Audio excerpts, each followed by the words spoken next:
And I think the optimal flow would be, oh, I launched a new app, and like, let's say it's on Lens, but let's not even talk about it. Let's say I just created this new app, and I see my friend that, doesn't care about crypto at all. And I'm like, hey, you should try out this new app. It's better than, anything that's already out there. And that's all I have to tell them. I don't have to tell them it's blockchain. I don't have to tell them it's Web3. They don't need to have a wallet. They go to the app. They don't have an account, so they press a button to create an account. Under the hood, there's something having to do with either using their email or their OAuth, or let's say they choose to use MetaMask. They have all those options to create an account. They create an account, they start interacting, and the gas is subsidized by the protocol because it's so cheap now that most of the protocols that are even going to make it are going to be below 1 cent per transaction. And people are going to do interesting stuff with data availability to make it to where you can have hundreds of thousands of transactions that can flow through for a few dollars or something like that. All of these things need to come together, and that's kind of where we need to be by the end of this year.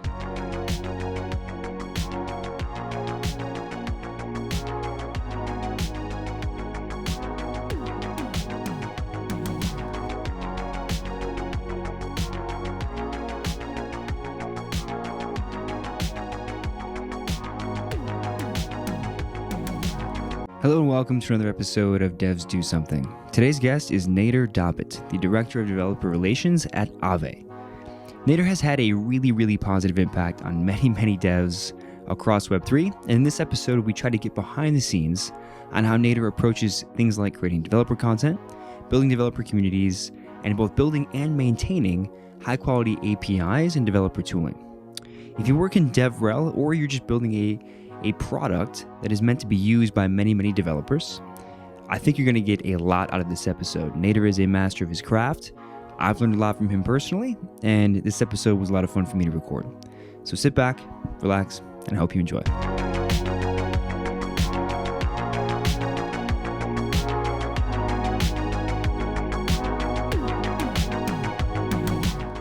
As devs, we all love hackathons.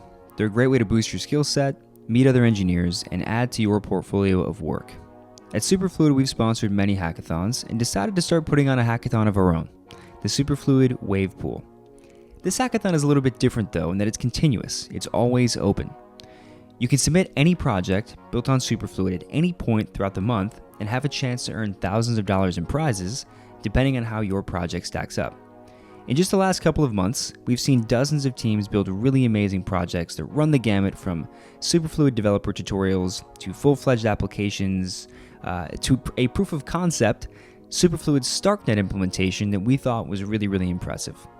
So we encourage you to check it out today. You can learn more by going to superfluid.finance/wavepool. That's superfluid.finance/wavepool. Happy hacking.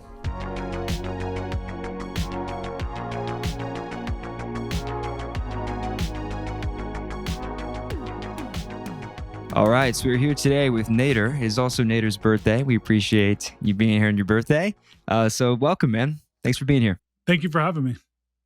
Yeah, of course. So we're really excited to talk through a lot of things today related to developer education, developer communities, and developer tooling. But before we do that, you have, I think, a really fascinating story. Can you just walk through how you got into this world of Web3 before we get into some of the other stuff? Yeah, I think that it was kind of a progression of me just being in tech for a while and being a developer and following my interests along with like the things that I think would be the more challenging problems that could be worked on that would be a good place to be for a few years.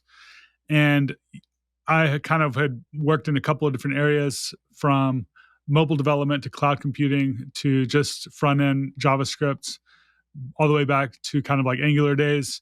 And while working on cloud computing and serverless tech at AWS for a few years, I kind of discovered the blockchain space and Web3 and some of these ideas around decentralized public protocols. And it just became, really exciting and interesting to me. And I thought it'd be really cool to kind of work on it full time. And therefore I, went out of my way to try to make the jump. And that was in early 2021. So almost 2 years now. So that's kind of how long I've been doing this and having a great time through all of the ups and downs. Yeah, the ups and downs are very real. We're feeling them now. But, Yeah, I think what's interesting about you is you've been somewhat vocal about the importance of just following curiosity and interests, right? I find that to be kind of refreshing because I think a lot of people they get kind of ideological about what you should work on, and they'll kind of moralize like you should work on this or you should work on that, and my thing that I work on is the best thing. So, like, how have you approached following some of these rabbit holes? Are you just kind of like somewhat open ended with it, where you leave some open time for yourself to explore new things?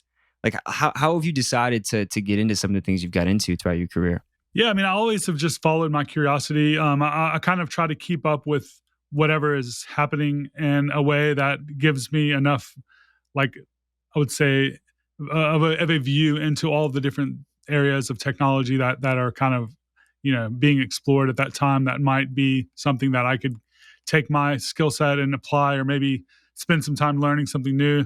So I've done some stuff with AI and ML. I've done some stuff with cloud. I've done stuff with mobile.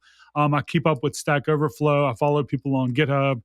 I keep up with Hacker News, follow people on Twitter, and you just see a million things come out every day. You just have this endless feed information, and sometimes someone will post something that seems interesting to me, and I might bookmark it, go back, follow up with it later, and then if it's something that I find really interesting, I might dedicate even more time to it. And I think that you know by keeping up with all this stuff, and as a developer kind of sometimes building with these tools, it just opens your mind to all of the different possibilities and the things that you can do. And I feel since I've been in this space for a little over 10 years, i've had I've been fortunate enough to have the experience to do a lot of different things, and I think that knowledge ends up just kind of almost like snowballing.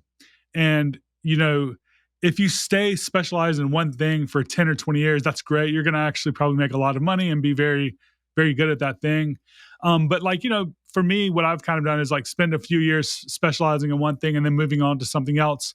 But when I say moving on, it's not really like leaving that thing behind. It's more like, okay, I understand this thing well enough that I've kind of gotten that Pareto principle type of thing where I can do like 80% of what I might want to do with that without really having to dive in and be the best of the best in the whole world. But I can build pretty much anything with mobile. I can build pretty much anything with cloud.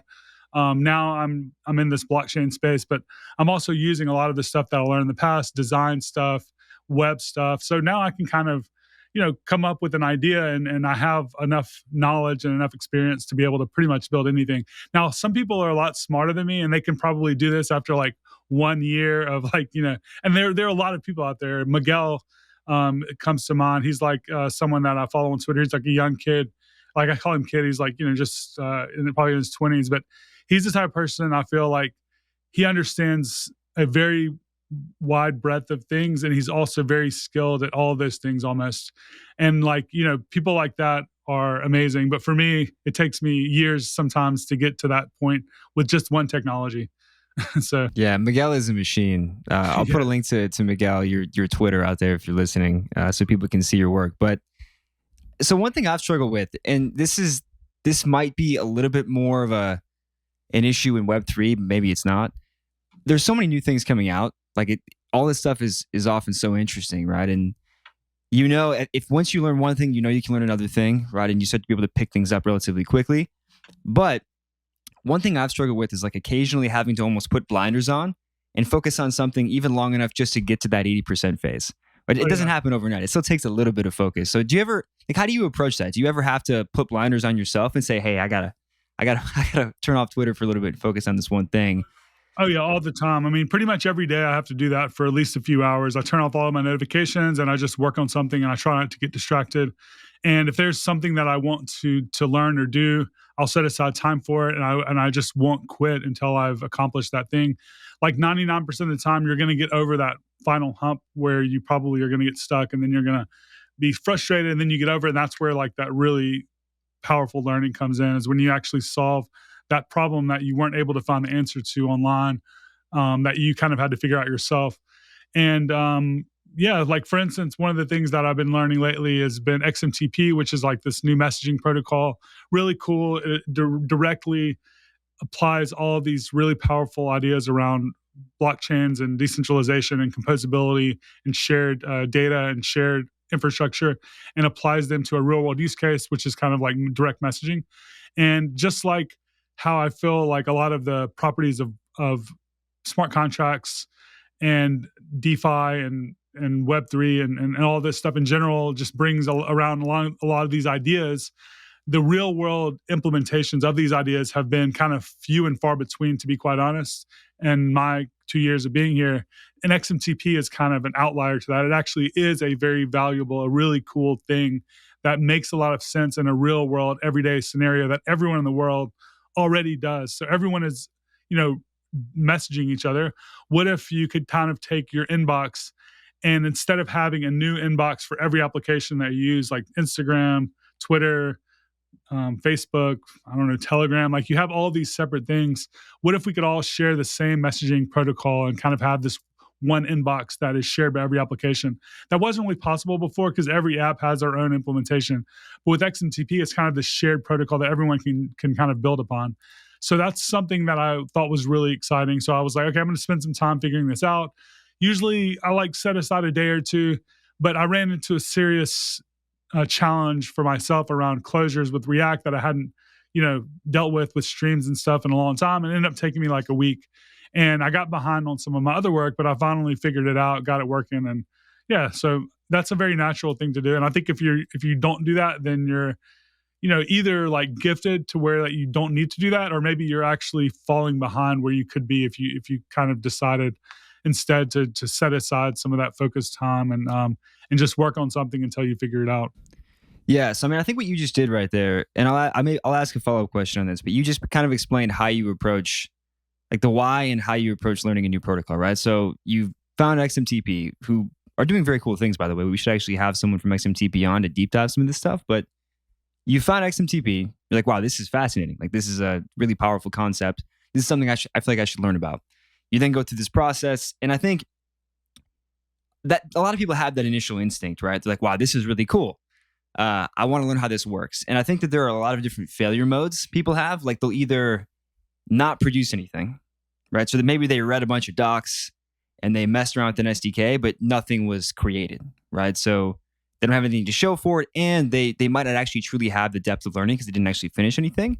Or I've seen people go the other way, where you said you got a little behind in your other work. I've seen people get way behind in their other work and just go so deep down this one thing without really evaluating, like, all right, maybe I should like set some milestones here. So how do you, like, from your point of view, how do you approach this? Do you go in right away and really make a connection between this is interesting and here's the thing I need to produce?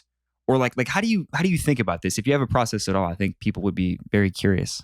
Yeah, I mean, I'm continuing on a day-to-day basis to evaluate everything around me, and kind of maybe subliminally or whatever you would call that, and like subconsciously placing a priority around like what I might want to apply in my future like learnings or actually building stuff. Like, is this something that I should learn? And I just kind of like keep tabs of all the things that I see around. Bookmarking stuff. That's kind of like the way I keep up with it. And sometimes I'll just see the same thing a few times. I'll go read about it. I'll try to understand the value proposition of that technology, understand the other options maybe that are out there, the team behind it, all types of stuff. And then once something kind of rises like above everything else, then I will dedicate some time to kind of learn it. And it's usually something that I think is going to be that valuable like in the future, or maybe that's something that's been around for a long time and I just wasn't aware of it. Or maybe it's something that I think fits very well into my existing skill set that is really valuable. And yeah, and then at that point, I will try to just build something with it. And that's kind of always been like the way that I learn stuff. And yeah, I think a lot of people probably learn the same way, is they build something with it. And then for me, I go a step further and I try to teach it, because like when you build something with it, you learn a lot. And then when you try to explain it, you end up realizing like only half of what you thought you knew. And then you have to go back and dive into a bunch of other stuff. And then when you finally like learn it, build with it, and then teach it, you kind of are really probably far long enough that you could kind of use it in a production environment, but also just understand where it fits in with everything else. So if someone wanted to build an app today and they were like, okay, I want to build the next Twitter or something, I could kind of go back on all the domain knowledge that I have and understand like the different ways you can do it and the trade-offs between the different ways. And yeah, the more that you learn, the more that you kind of understand. And it's kind of this compounding effect that I think all developers start realizing that they have. And it's often why like the senior developers make so much more than the junior developers or even the mid developers. You often have like junior developers that can't even get a job, and then you have senior developers that are literally making like $1 million a year. So like what is the main difference between those two people? It's kind of hard to define, but I think it's just a compounding of all of the knowledge that they've had over time, their ability to execute, their ability to evaluate, different things, and so on and so forth. Yeah, the knowledge definitely has a compounding effect, and there's a couple of things I want to come back to there that you said. But I think one important question is how do you prioritize things? I mean, this is going to be specific to you, right? Everyone's going to have their different way of doing this, but it might be helpful to hear how you do it, so that maybe myself or other people listening can like think through this for themselves. Like, there's a really good book and talk actually called "You and Your Research." I don't know if you've ever seen that or heard of that, but it basically is this guy from like the Mm-mm. I don't know if it was like the 60s or 70s, gives like a talk at one of the US military schools to a bunch of engineers, and he walks through how to like approach doing good research, and it really applies to engineering as well. But one thing that he talks about is like you should think about the important problems in your space and try to work on problems that you think are important, right? And I think everyone who's done really interesting things has some kind of list. Maybe it's in their bookmarks. I don't know if you meant Twitter bookmarks or somewhere else, but maybe it's in their bookmarks. Maybe it's in some Notion page. They have a list of things they think are important, and I'm curious as to what your things are. Yeah, I definitely have bookmarks on Twitter, on different places, even with my own Chrome, bookmarks folder and all types of stuff. And and really, when I start prioritizing stuff, I actually put it into a Kanban board, and it's pretty basic. It's pretty simple. I just have like a few different things. Okay, this is just on my radar. I should look into. This is something I want to build with next. This is the next step, and when I'm going to actually build. And then there's actually in like things that I'm actually doing today, and that's just a pretty basic way that you can kind of keep up with stuff. Obviously, there's people that go way beyond what I'm doing. They have these knowledge trees, and they use these tools that are out there, and those are great. And if that works for them, that's great. But what works for me is this. It's pretty simple. Just go evaluate things every couple of days, every week or two, move stuff around. Oh, this is no longer interesting to me, but this one moved up in the list. Oh, I have time next week. I'm going to start building this. I'll move it over there. And yeah, it works good for me. And what are some of those like more macro things that you find really important in the space that you specifically want to contribute to? I mean, obviously Lens is one thing. We'll talk about Lens, but I'm curious as to how that stack Yeah, ranks. definitely. Anything right now that has to do with like accessibility and scalability in a way that I can actually contribute to, because I think a lot of the work being done at the infrastructure protocol level around scalability is actually far beyond my own domain knowledge and expertise, and it's too technical for me to even feel like I could contribute to. For instance, when I was working at Celestia, we were a team of like, with not counting me, when I say we, I'm really talking about them, like the most talented protocol engineers in the world, probably, or at least some of them, and definitely some of the smartest people I've ever worked with. And some of those conversations that were like happening were just so far out of my, understanding, that I was not only unable to contribute to them, but I didn't even understand what the hell they were talking about. And that wasn't very fun, because then I feel like I can't really contribute and I'm not like helping anyone. So they're like, I'm starting to realize there are certain areas that I can help with and that I'm good at. And those are like usually at the application level, or integrating like front ends into some of these protocols and helping build out APIs that interact with the protocols once they're already launched, maybe building out APIs and stuff. But like for me, specifically some of the stuff I'm excited about right now are like Fuel Labs. Fuel Labs is a parallel execution layer, or you could almost, it's going to be end up being a couple of different things. It's going to be a roll up on Ethereum. It'll also probably be a roll up on Celestia. It'll also probably be its own standalone L1, but it's going to provide like a very, very superior user experience compared to what we already have today. It has a lot of things built in that are really cool, like better developer tooling built directly by the fuel team. So it does have things like its own language that is really nice to use. It's kind of like a Rust based domain specific language. It has its own indexer. It has a really nice CLI and tooling and all types of stuff. So Fuel is definitely at the top of my list. You always probably hear me talking about Arweave and Bundler Network specifically is like a really nice protocol on top of Arweave. Allows you to do permanent storage, and that opens the door to a million different types of things you could do: file storage and images and videos, but also permanent application development. And also, people are using Bundler and Arweave is almost like a scalability primitive on top of a maybe an L1 or L2 blockchain, like what you're going to see what we end up doing with it soon with Polygon. So Arweave, Fuel, definitely excited and interested in account abstraction. And I think, Fuel actually has account abstraction as a first-class citizen.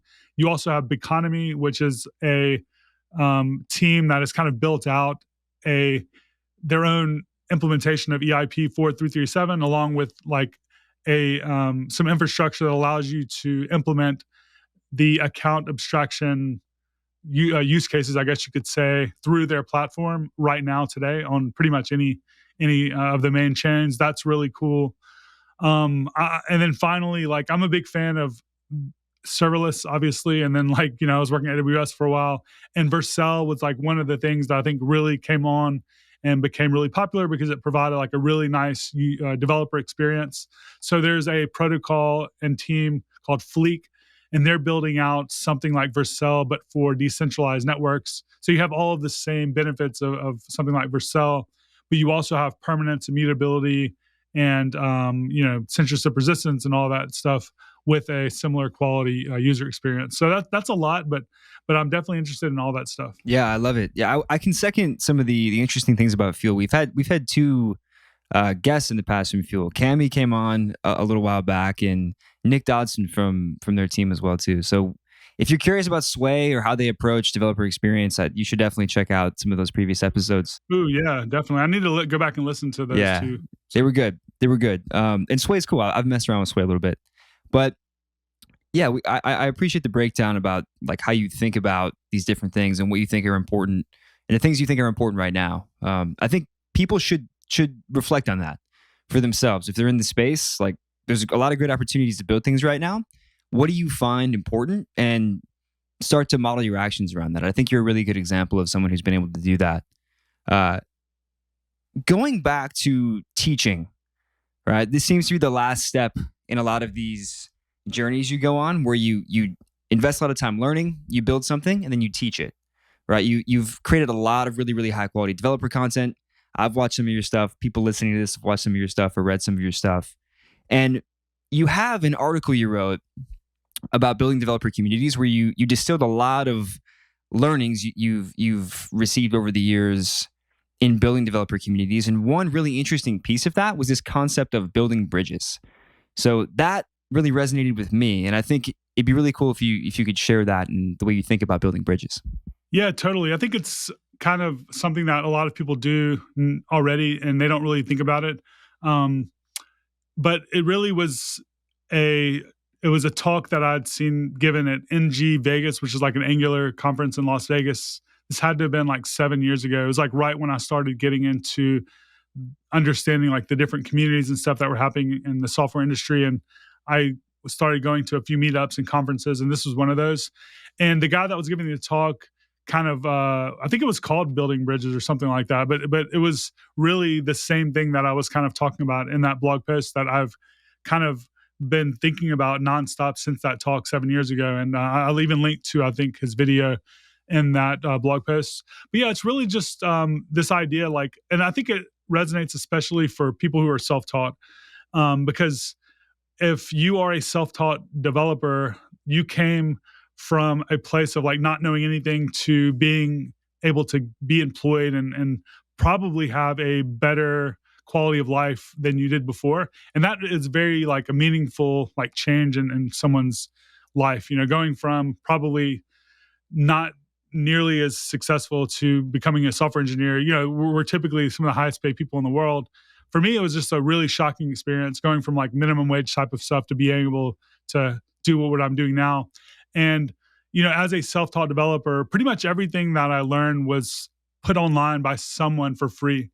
And I don't know, I just always thought that that was so crazy that I could go online for free, look at all these blog posts and videos and open source projects and Stack Overflow answers that people provided, and then be able to apply that myself and become successful based on that. And then the general idea though in that building bridges talk is that like you kind of try to understand and appreciate all the people that have done that to get you to where you were. And then once you're able to do the same thing, you start giving back and trying to help other people as well. And then, he kind of talked about different ways that you can do that, and everyone's different. So some people are good at some things and some people are good at other things. So you kind of like try to understand where you can give back, and you try to, really go out of your way to do that, um, kind of like consistently, and actually maybe even putting it like as a priority in your life to do that. And not only is that just a good thing to do, like giving back and all that, but it actually ends up helping you as a person, depending on like what you want to do with your career. I guess if you're just an engineer and you want to stick at the same company for a while, like it might not be a big important thing for you to do. But if you're someone that is a content creator, or maybe you're like me and DevRel, or you just want to kind of network and meet more people, when you put your own content out there and you kind of help and teach other people, you end up building like a really great network of people, because people start like recognizing your name. And often if you put out something that is valuable, someone will even get a job or start a company, or build something that's valuable based on what they've taught, what you've taught them. And then they like end up feeling like this close connection with you, and you end up maybe becoming friends with them. Yeah, it's just like this general idea of helping other people and stuff once you're able to. And it's more like putting like what that would look like into a concrete explanation. And that's kind of what I outlined in that blog post. Yeah, I think the message is really strong, and I'm self-taught as a developer as well, and it was amazing. Like, because it's one of those things where you think, all right, I got to go back to school for this if I want to do this. And I never felt like I was good enough. Like for years, I was like, I'll have to go back to school. That's you literally just said the exact same thing that went through my head for at least 6 or 7 years. Yeah, and then there's the boot camp thing, and you're like, these also seem kind of expensive, and you do research, and and then in the reviews they tell you that the material is online anyway, and then you go and research to see if you can find the material, and it's all there. And there are these really generous people like yourself who give this knowledge away, right? Because somebody else helped them. So I think it's really, really powerful, and it does make you feel like a lot of the industry is like kind of like win and help win. And people want to all succeed individually, but they also want to help other people. So I think it's a cool place to be for that reason. But more tactically with the teaching, like when you go in, I mean, I'm sure you've given lots of talks and workshops, and when you create lots of videos. How do you prepare for these things? Do you have a consistent process? I'm sure people listening to this that have to give lots of developer talks and workshops would like to know. Oh yeah, I mean, I typically try not to give too many different talks and workshops in a year. I try to keep it down to maybe like 6 or so for the whole year. And therefore, if you have like 6 pieces of content, you can actually just keep giving those over and over and over, and you're providing like maybe a better version of that every time you do it, because you've kind of learned a little bit the last time, and you can change things in it to make it a little different. But generally, I don't kind of come up with a brand new talk or a brand new workshop every time. It's typically, oh, I've done maybe a blog post or a video or something already on this topic, and now I want to turn that into a talk. And then I already have pretty much all the material already. I just make that into a new format. Or maybe I've done a talk and I want to turn that into a workshop, or I've done an open source project and I want to show people how to build that. So it's kind of often just repeating something that like I did one time, and then I can reformat that in like 4 or 5 different ways. And then again, I try not to give like a bunch of different talks every year. I try to give I find a few really valuable talks and I try to give those over and over. So that's kind of the way I approach it. I know people that do try to create something brand new every time, and they always get really burnt out and really stressed out. And the quality often isn't that good either, because they're trying to kind of create something brand new every time. And it's a lot of work. Sometimes a talk can take you weeks to put together. And imagine doing that over and over, like every time you had a new talk, it would actually be very, very exhausting. And then also, like, who has? I mean, there are definitely people that do, but like, I don't have that many things that I can say that are kind of like that different. Like, I can't come up with a new idea that's crazy and that interesting 20 times a year. I might have a few things that people find interesting, but that's kind of about it. Yeah. So I mean, you solve the problem maybe one time in a blog post or in one talk, and then you repackage it over and over again. And I think that's actually a really good point. I don't think people think about that enough. Like you can get a lot of work out of one really well done thing, right? A lot of work out of one really good Exactly. tutorial or workshop that can be repackaged. Some people make an entire career out of one thing. Some people do one thing and they do it for the rest of their lives nonstop. And you see that a lot in entertainment. Someone comes out with like a hit song, they they tour it, they remix it, they just do it for 10 or 15 years. They're happy. I see that in the software industry. Like, I've seen someone give the same talk for 3 or 4 or 5 years, just that one talk over and over and over. Yeah. So Yeah. Well, hey, man, leverage. You got leverage if you do one thing really, really well. You can get much more out of it. So how about on the other side, right? People sometimes will give advice on how you should prepare for a talk or what you should try to do or how you should try to come across. Is there any bad advice you see people give to developer educators and people that are trying to get on stage and promote new things? Maybe one bad piece of advice is try to create new talks every time. But I'm curious if there's anything else. yeah. Um, Bad advice. I don't know. It's hard for me to kind of think, because there's a lot of people that give advice that I sometimes might find questionable, but it actually is working for them. So it's kind of like hard for me to say like not to do that, because if that works for you, I think one piece of advice I would give that's not really bad advice, but it's just I would experiment and try different things and find out what works for you. And um, over time you're just going to get better. And I wouldn't ever get frustrated with that first talk that you give, because it's probably not going to be that great. And everyone is in the same boat. Like, the first time anyone did anything, very rarely do they feel really happy about how they've performed that time. It's usually, a really crappy thing. And then like a year or two later, they look back and they've come a long way, and you just keep doing it over and over. And, people are, if you're giving a talk or something in front of people, most of the time people are there to support you, and they're going to be very supportive of you, even if you mess up, even if you say something that isn't quite right. 99% of the people there are usually good people, and that's kind of the way you have to look at it. You do often hear these stories once in a while where someone comes up to them after the talk and tries to point out something wrong or negative. You shouldn't even worry about that, because like, if someone's like that, you don't really, well, depending on how they come at you, they might be coming at you with goodwill, but if someone's coming at you just to be annoying, you don't really want to be friends with that person anyway. So like, fuck them.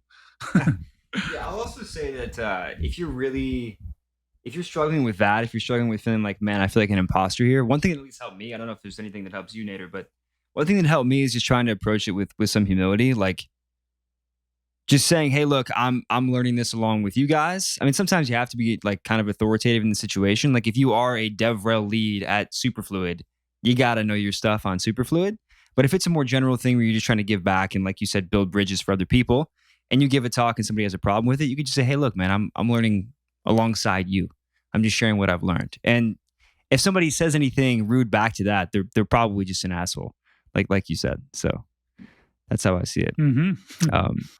But okay, so this is leading in. Yeah, this is kind of a lead-in thing, but part of the article, the thing with the building bridges in it, part of that article, I guess the entire purpose of the article is about building developer communities, right? So can you just like walk us through that framework a little bit for how you go about building developer communities for those who are curious? Yeah, I would say that it's kind of just, I don't know, like, from the perspective of someone that's in DevRel, this idea of community building is especially important, maybe. But going back to like what I wrote in the article, and even some of the stuff I talked about before, I think that when I taught myself how to code. I was living in Mississippi, and then my first job offer I got was in California, so I moved there to take that. And Mississippi, especially, this was 2012. This was like, wow, that's 11 years ago. There just wasn't any tech here, really. There weren't communities. There was nothing here. Even now, there's still not that much. But going from here to LA, where it was already a kind of a bustling tech scene, where they had meetups, and they had a lot of really high quality engineers that were living there that were already plugged into the developer community. I just remember almost like a shock when I was invited to a meetup in LA, and I'd never been to one before. And I show up, and it's in this huge, huge, beautiful like warehouse that had been renovated for this tech company that was doing robotics and all kinds of stuff. And they had this really big, beautiful stage, and they had probably a few hundred people there. They had waiters there that were like serving beer and food. There was recruiters there from Facebook and Google and all these places. And I was kind of just blown away because I'd never seen anything like that. And it was free. And I was like, wow, how can I come here and meet all these amazing people, have free food and drinks and free knowledge? And then like, that's just like someone is putting that on for me. And that was kind of like very, very inspiring for me. Like ever since that experience, I've always wanted to participate in those events or put those events on myself. So when I came back to Mississippi, we obviously didn't have anything like that. So I created a meetup group called the Jackson Area Web and App Developers, which was the first tech meetup of its kind, like in Mississippi. And I tried to just copy what they did. I had on a much smaller scale, obviously, but just having some pizza, have some drinks, get a bunch of people together, like learn from each other, and then go about our day. And that was my first experience in what I would call like community building of developer communities. And that has gone on now for X number of years. We still have that meetup going. It's now, I guess, 2023. Sorry for that sound. That's me dropping something. But yeah, we had that going on for a long time. I don't run it anymore. Someone else does. But that was kind of the first thing I had done that was kind of like in that realm. And since then, I've always wanted to continue doing that because, like, again, giving back is very, it's very fulfilling, honestly, for me. Just doing stuff like that is fulfilling. And maybe that's a selfish like way to look at it, but it is like, when you put on these events and then someone comes to you a year later and they're like, I got a job at Tesla, or I got a job at Netflix, or I got my first job ever. I went from working at a restaurant and now I'm making like 6 figures a year. Stuff like that is just, you can't really get enough of that. So like once that happens, you also want to continue doing that. So you hear more and more of those things because it is really cool. So that is just now in my nature. Like I just love building developer communities, and I've done it for free for myself, actually out of my own pocket in Mississippi. And what's even cooler is actually getting paid to do that in your job. And that's kind of what I've done really since maybe I got my first DevRel job at AWS. I was helping build the developer communities for different products there at Amazon. And I worked with the Graph protocol for over a year. They gave me my first opportunity in the blockchain space. And now I'm working, with Lens and Aave and Web3 in general. But yeah, I mean, there's a lot of stuff that goes into building a developer community, and it really kind of just depends on a lot of different things. Like what area of expertise are you trying to kind of build this community? What are the, I don't know, like types of people that are going to be interested in that tech? Is it a local thing? Is it like a global thing? There's a million different things that kind of go into it, but generally, you just want to kind of get enough people around the world aware of the thing that you're doing, try to provide them with everything you could possibly give them to make them successful, get them excited about what you're doing, and then continue this kind of like feedback loop where the people that you've told about this thing have tried it and they either like it or they don't like it. And if they don't like it, they give you that feedback and you help the engineering teams or even maybe yourself improve stuff and then iterate and then make it better. And it's kind of like, that's how you can improve software. And that's kind of where communities fit into this whole like DevRel of the budget that companies put out there is, a few different things. You want awareness, marketing type of stuff, but you also want to improve the products. Makes sense. Yeah, I think it seems like it's something that's kind of in your DNA at this point, right? You love doing it. You've seen the impact. And I think for those of us working in this industry or working to build developer communities, the second you have your first couple of real kind of moments where you realize that you really did help somebody get from, where they were to where they wanted to go, it tends to keep you motivated for a long period of time after that. So it might just take those first couple of experiences to have that inspiration to keep you going and doing a good job. But you also had, this is not a similar subject, but you also have a paragraph, I think, or at least a small section in that article about contracting out your weaknesses in a developer community, or even when just building a DevRel team. Can you unpack that a little bit? Yeah, I mean, I think that we're moving into, especially after COVID and during COVID, more of like a global international work environment as the best way to do business. Maybe it wasn't that way 5 years ago, but I think it is the best way to do that today. And going back to my work at Amazon, I remember like we were so restricted on who we could hire that we had to reject like 95% or more of the people that even applied off the bat because they couldn't move to Seattle, or they lived in the wrong country, or they didn't have the right papers, or whatever the crap was. And that was very shocking to me, that we would like be running a software company and not able to hire 95% of the people that, or even consider 95% of the people that wanted to work with us. And when I say 95%, it was probably more than that. Let's just be conservative and say 95%. So like, what does that even have to do with contracting out your weaknesses? Well, I think that if I was to run a company today, and I know that there are a lot of companies actually starting to do this, and this might be controversial, but I would not have even a single full-time employee. Instead, I would hire everyone as a contractor, but I would give them everything they would possibly need to get paid as much or more than a full-time employee, including benefits, including everything. So let's say that you would hire someone at $200K a year, and then you would also be providing them with health and life insurance, all this stuff. Like, okay, add up how much that would cost. Another 100,000 a year. Okay, I'm just going to pay you 300,000 a year, and then you can actually go and like take care of all that stuff yourself. But what this opens the door to is for you to literally hire anyone in the entire world. I'm talking about, you're not just limited to like your time zone or your country, but you can literally hire anyone from anywhere, and you're able to then find the smartest people and the best people in the whole world to come work with you, and also provide opportunities to people that are typically not even given the, I don't know, even a response of an email from recruiters because they're living in Nigeria, or they live in South America, or they live somewhere that's not the right place.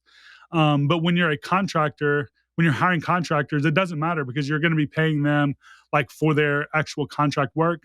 And I think it's that's kind of the way I would do business if I was to run my own company. And I do know, like I said, a couple of new companies that are doing that, and it's working out really well.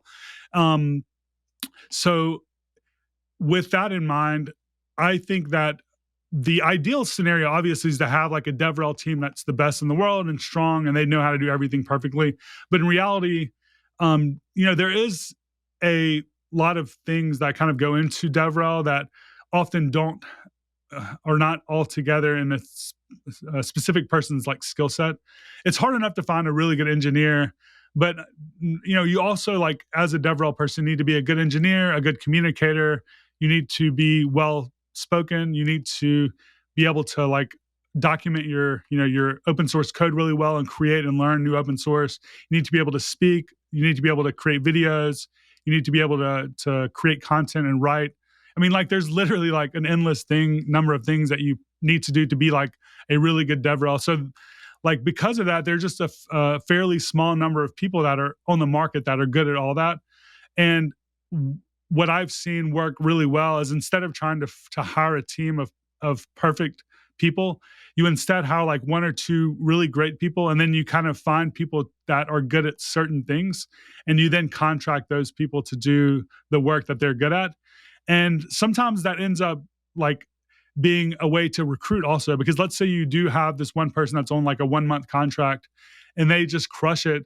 You end up just hiring them full time anyway. But if you need someone to create, like, let's say 5 or 6 videos, it wouldn't make sense to hire someone full time to do those 5 or 6 videos and then fire them or something, right? Instead, it would be better to find someone who's an expert at videos, pay them a little extra, let them do the videos, and then you're done and you have that. And then when you need someone to do like this specific project, you can just hire them. And yeah, you're kind of contracting out the things that you need that you don't have. And I think that's kind of the way that I would go about doing stuff. And that's kind of the way that we're doing stuff, even a little bit with Lens. We have this grants program where we're kind of almost contracting out, or it's not really even contracting out because we don't really even have a um, list of things that we tell people they have to do. They kind of come to us and they're like, "Hey, I want to build this thing," and we're like, "Okay, we'll pay you, money to build that," and that's your thing. Like we don't own that; they own that. But we are collaborating with some people in the community to do open source and stuff. That would be closer to what I'm talking about. Makes sense. Yeah, I think a quick question for you. When you've done this in the past, you look at doing this in the past. What's like the typical size task you bounty out or contract out? Will you literally just do like a, hey, I want this feature or this video done. Go do this very confined thing, and we'll pay you for it. Or do you keep it somewhat more open ended, where like you have a much larger project where it's like, hey, we're going to work together on this for several months. We'll get it to X place, and you'll get paid kind of a monthly wage as you do that. Like, I guess I'm just curious because we've experimented with a few of these things too, and I'm curious what you've done. Yeah, I've worked kind of in a consulting type of role with a few different projects and teams in the blockchain space. And a good example might be we're shipping like this really, really new and advanced version of our SDK. And we want to kind of really get the word out about it. So we're going to bring in this person for 1 or 2 months. We're going to provide them with some guidelines to create like 2 videos. We're gonna release those over the course of 2 months that kind of give an introduction to this new SDK. We want them to create an open source project that kind of goes along with those videos, so people can kind of go back and build and learn and watch and have something to refer to. And like for those 2 months of work, we might pay them $10,000 a month or something like that. And that sounds like it might be a lot of money, but when you think about a full-time employee that costs 2 or 300,000, it's actually cheap, right? And then also the person that we're hiring is one of the best in the world, right? And like you can't really put a price on that. So that's kind of a good example. Like, you have a launch coming up, you want to get the word out, you want people to get excited about it, you want to get some additional reach on social media. So maybe you find someone with like a good social media following that also understands and is able to speak to that tech. And that's kind of that would be one example of how you would you leverage that type of way of hiring people. Makes sense. So you just teased the SDK a little bit. You guys are working on, or maybe you guys have already finished it. Yeah, we personally haven't done a lot of contracting out on that side. Well, there is someone that's building an SDK actually, but it's still kind of like not public yet. But yeah, we've built our own SDKs. Like I built the React Native mobile SDK for Lens, which is something that we released in December, like just a month ago, and I'm about to release an updated version of that. And then our other team built out the Lens React SDK, which is an SDK of React hooks that just makes it really easy to build. Yeah, so we have a big focus on developer experience at Lens and at Aave that we're hoping to double down on this year. How do you personally approach building developer-facing products like that? SDKs, tooling, all that stuff. Yeah, I mean, I typically take a lot of inspiration from things that I've done in the past and also things that people have done elsewhere. And I think that sometimes just building in a silo, just shipping your vision will get you a long way as opposed to trying to get company and everyone's buy-in.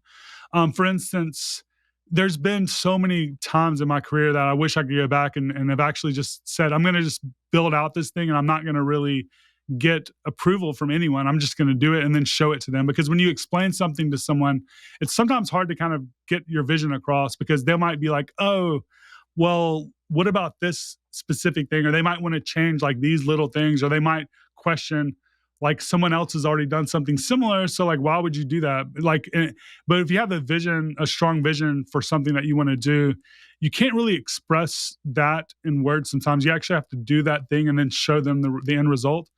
And that's kind of the way that I go about building stuff. Like, I'll sometimes, and not sometimes, I'll always still run it by some people just to kind of get their ideas on it. But I will never take their opinion so seriously that it determines like what I'm going to do next. Like they might say, "Oh, that's really stupid idea," but then I'll go and continue down my rabbit hole and figure out something that I think is amazing, and then I'll just build it. Or they might also think it's really cool, and like that's cool too. But it's definitely worth getting a little bit of feedback, but ultimately you have to kind of just decide to either do that thing or not do that thing, regardless of what anyone says. Yeah, that's actually that's a really interesting way of looking at it. I think that developer related things can be even worse than end user products sometimes because everyone has an opinion about what something should be named, right? Everyone has an opinion about what that function should be called and what it should do and what about this edge case. So your mindset is, hey, look, I'm just gonna build it and maybe like ask forgiveness instead of permission on those things, which I think is good. That's actually a good way of looking Yeah, at yeah, it. kind of. I mean, and it's good if you're on a team that supports you in that. Like, even if they question your what you're doing, they still support you when you decide to do it. Yeah, totally. Is there anything that from your career in Web 2, is there anything that Web 3 is really bad at still in terms of building these kinds of developer tools? Like what are we missing? I think that in general, people underestimate how bad the UX is. They say and they kind of understand that we need a better UX, but I don't think they understand how far behind we are for the average internet user because we've gotten over all these humps and we've become used to the things that we're using. We kind of don't realize that not only are most of the people in this space more technical than the average person in the world, um, but we also are very passionate about this stuff, and we are okay with like going through some pain to do the things that we want to do because we are so excited about the potential of this stuff. But if you try to tell the average person who is used to the OAuth workflow or the OAuth flow of signing up to a new app by clicking a button, that they instead have to go and download this browser extension, which is kind of like weird, honestly, for most people and to begin with. And then they have to understand how to save their seed phrase because if they lose that, they're never going to be able to recover their identity and their money ever again. And then they have to go and buy the right token, but you can't buy that token through MetaMask. You actually have to go sign up with your bank, wait for 3 days, get the right tokens, and then you have to kind of get the address out of your MetaMask and send those tokens there. And then you have to go and move those tokens to the right network because you're on the wrong network. Oh, and those tokens aren't even the right tokens. You then have to transfer those into something else. And then once you've done all that, you actually have to pay every time you do anything. That's a very, very bad, like a bad thing. I mean, 99% of the people in the world are not going to deal with that shit. Like literally 99% of the people in the world. I'm not kind of exaggerating here. So we have a lot of work to do on UX, and I think a lot of people kind of underestimate how much work we need to do. Totally. How about within the realm of the things you're working on now, right? So with things like Lens, what kind of tooling or projects do you hope that people will build that can make that entire experience better? I think the key, the if you were like again to apply the Pareto principle, like what's the one thing that we can do to make this so much better? I think it has all to do with how people start implementing account abstraction for different new wallets that are going to come around, and maybe even existing wallets are going to implement account abstraction different ways. But really, kind of moving that main account model out of an EOA and into a smart contract, and then being able to kind of apply arbitrary ideas around what it looks like to sign a transaction and approve a transaction, and different ways of account recovery and stuff like that is like huge. And I think that's kind of going to be the future of of improved UX. So you have account abstraction a la Fuel, who is kind of built first class into the protocol. You also have EIP 4337, which can be almost like a smart contract implementation into any existing protocol. And then you also have a lot of these really high, I would say, quality SDKs and services that are popping up that help you implement account abstraction into any existing kind of like blockchain or any existing supported protocol like Biconomy. And like all those things, three things together, I think this year people are going to experiment with them, and we're going to see some really, really high quality like wallets, if even what you're going to call them. So, and I think the optimal flow would be, oh, I launched a new app, and like let's say it's on Lens, but let's not even talk about it. Let's say I just created this new app, and I see my friend that doesn't care about crypto at all, I'm like, hey, you should try out this new app. It's better than anything that's already out there, and that's all I have to tell them. I don't have to tell them it's blockchain. I don't have to tell them it's Web3. They don't need to have a wallet. They go to the app. They don't have an account, so they press a button to create an account. Under the hood, there's something having to do with either using their email or their OAuth, or let's say they choose to use MetaMask. They have all those options to create an account. They create an account, they start interacting, and the gas is subsidized by the protocol because it's so cheap now that most of the protocols that are even going to make it are going to be below 1 cent per transaction. And people are going to do interesting stuff with data availability to make it to where you can have, I think, hundreds of thousands of transactions, that can flow through for a few dollars or something like that. All of these things need to come together, and that's kind of where we need to be by the end of this year. I mean, for the applications that I think are going to actually be taken seriously with decent adoption. Yeah, I'm with you. Hopefully we can, I mean, it's in the name, right? Account abstraction. We got to abstract all this stuff away from people because it's just like you said, you actually laid out a pretty good case for why this is so important in the description of all the steps. That was pretty good. How about specifically with like Lens tooling itself? Is there anything you guys are excited about on like the developer experience that you guys plan to ship? I mean, I know you can talk about the React thing that you built in December, but curious as to what's on the roadmap there. Yeah, we have SDKs and stuff that we're continuing to ship and improve. We have some stuff that is going to be providing much, much better wallet experiences. We have a lot of mobile apps that are being built on Lens that are implementing the dispatcher, which is like, how you can interact without having to sign transactions and stuff. But for the stuff that I'm focused on, I think the main thing that I'm going to be continuing to build out over the next 3 to 6 months, for sure, is going to be the mobile SDK. So with a single line of code, you can actually get started building mobile apps on Lens, and it's fully configurable from there. It's essentially kind of like what React has with Tailwind UI. We have that for building out social applications, and I think we need to ship a web version of that, which is something we're also going to have either directly through our team or through a grant or something like that. But we have the mobile version of that. We have the SDK.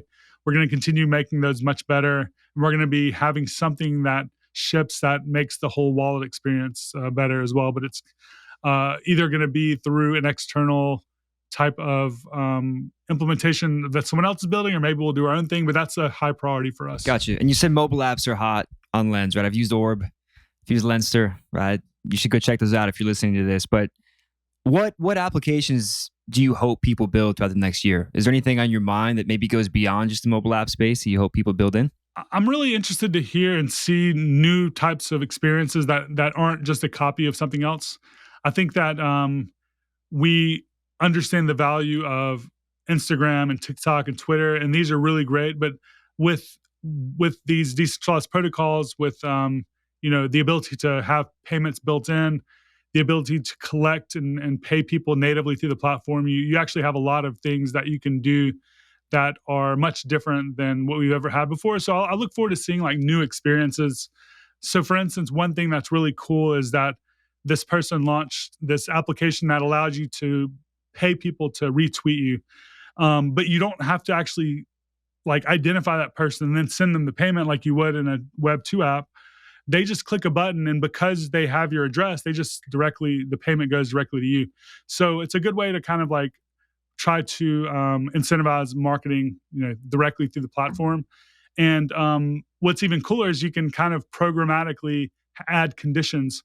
So you can say, okay, you can earn a $5 or $100 or even $1,000 just by retweeting this, but you have to kind of meet these conditions. And obviously, for a very high value transaction, the conditions would be a lot more, intense. But for me, I've done something where if you just retweet, it doesn't matter who you are, you get $1 or something like that.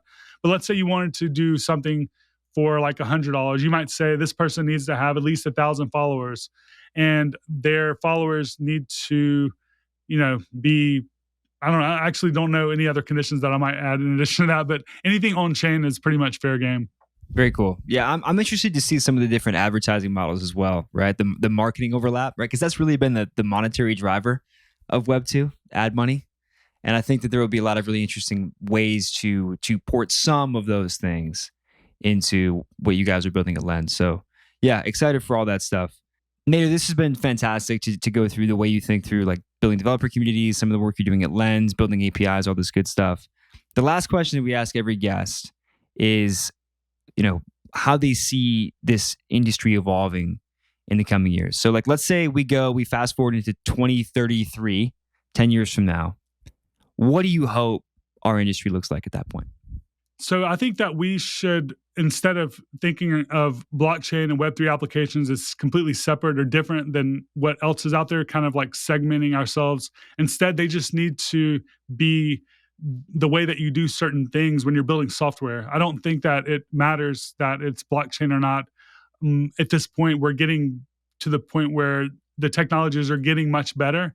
And you're starting to see companies actually just decide to use these things like Instagram using Arweave for their permanent storage because they offer different types of use cases and features that just are not possible through cloud and other types of traditional infrastructure.